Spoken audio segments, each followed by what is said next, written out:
Mr. Genuis, you have the floor for 5 minutes, please. Ms. Daly, your testimony today is explosive and brutal. You've compared this to the sponsorship scandal. You said that you've been muzzled and that you are at risk of being fired for your testimony. Why do you think that you are at risk of being fired by the Government of Canada for telling the truth to this committee? What exactly is motivating those who don't want you to speak about grave problems in this government's contracting practices? First thing I was informed of when I was met with my former Director General, she said, "Oh no, Diane, they only want to talk to you as a witness." Then she went on to make the intimidation. She had been contacting me on a regular basis via MS Teams, via email, via, setting up separate meetings to sort of stalk me is the way it felt. I continued to go to work because I had done nothing wrong. But my name began going out in the press from the October 26th meeting at OGO.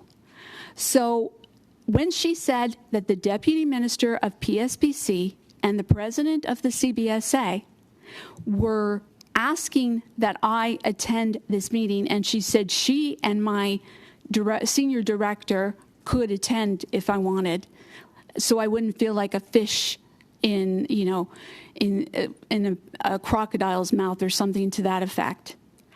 That they wanted to ask me if I was being intimidated, threatened in any way, etc., which I told her no, there was no threatening going on by the two individuals she was talking about, which were my two former bosses.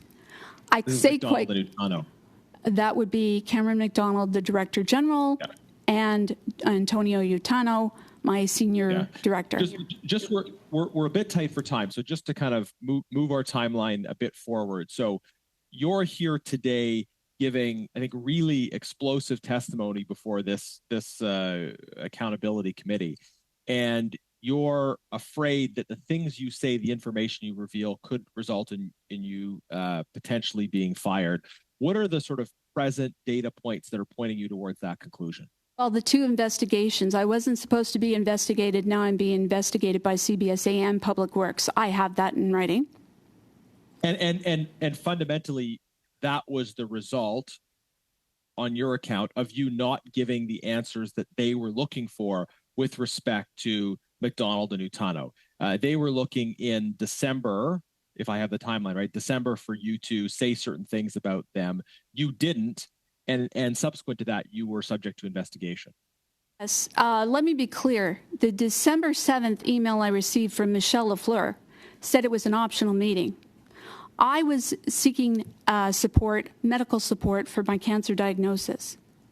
Let's be very clear. I let them know that I was seeking support. I gave them a very fulsome statement. It was optional. When I said this to my Director General and when I said this to Tom von Schoenberg, they were like, well, you have no choice. It's coming from the top. We have our marching orders. Right. So here's the timeline as I see it. November the 7th, Mr. McDonald and Utano appear before the Government Operations Committee. They give very critical testimony of the government. They do not support the line that this committee had been given by other senior officials. Later that month, they find out that they were being investigated. And in November, part of the testimony that we heard was that Minister Mendicino had been looking for someone's head on a plate. That's a direct quote. The Minister Mendicino was looking for someone's head on a plate in relation to the ArriveCan issue. So November 7th, they don't give the testimony that maybe other senior officials wanted them to, and then they are subject to further investigation, which they find out about later that month. You're ordered to go to an interview. You don't give the answers that maybe they were expecting, and then you find yourself also suspended, also under investigation. Then moving forward, we have the Auditor General's report, and the Auditor General's report says, among other things, in paragraph 156, that there was a case of GC Strategies being involved in developing requirements with officials. Christian Firth comes to this committee on March the 13th and refuses to say who that official was. But then on April 17th, he was ready to offer your name. Chair? So Just 1 second, Mr. Chairman. So I have a point of order from Ms. Shanahan. Sorry to interrupt, Garnet, but you referred several times to this committee, people appearing before this committee, and I don't believe it was in front of this committee. Yeah, that's more of a correction. I suppose, Ms. Genuous, you can take that under advisement, but I'll turn it back to you. You've got about 30 seconds, Mr. Genuous. Thank you. I did misspeak that the March 13th testimony of Mr. Firth was before the Government Operations Committee. It wasn't before this committee. In any event, Ms. Daly, in this series of events, a number of people who have not supported the narrative that government officials and Minister Mendicino perhaps wanted are then subject to investigation. Why do you think Christian Firth specifically named you in the House on April 17th in relation to what the Auditor General said in paragraph 1.56? Why was the finger pointed at you? Very good question.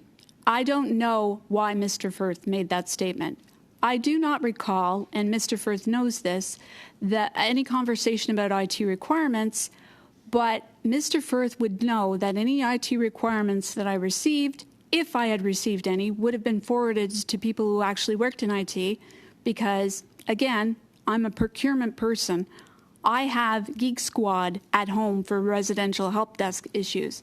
I'm not the go-to for IT. Mr. Firth worked directly with CBSA IT staff on, I don't even know what they were doing. So let's be very clear. I could not and would not put together a package that didn't come from CBSA IT staff. I wouldn't know what to put in there. Thank you So very the much. point then is Thank what you very was much. behind him Mr. naming Genuous, you? that is your time, Mr. Genuous. I'm sure we'll come back to you.